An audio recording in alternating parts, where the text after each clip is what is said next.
अस्सलाम अलैकुम। 74 कोड़ों की सजा। आखिर ईरानी गुलकारा का कसूर किया था। ईरान की 29 साला गुलकारा प्रस्तो अहमदी एक बार फिर दुनिया भर की खबरों में है। दिसंबर 2024 में उन्होंने यूट्यूब पर एक लाइव परफॉर्मेंस की जिसमें वो बगैर हिजाब नजर आए। ये वीडियो तेजी से वायरल हो गई और लाखों लोगों ने इसे देखा। रिपोर्ट्स के मुताबिक ईरानी हुक्काम ने इस परफॉर्मेंस को गैर इखलाकी करार दिया और उनके खिलाफ कानूनी कार्रवाई शुरू कर दी।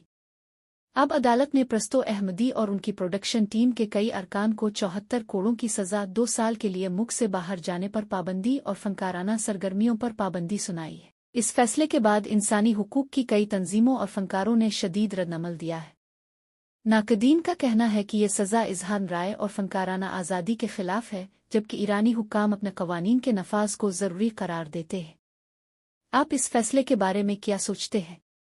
अपनी राय कमेंट्स में ज़रूर बताएं।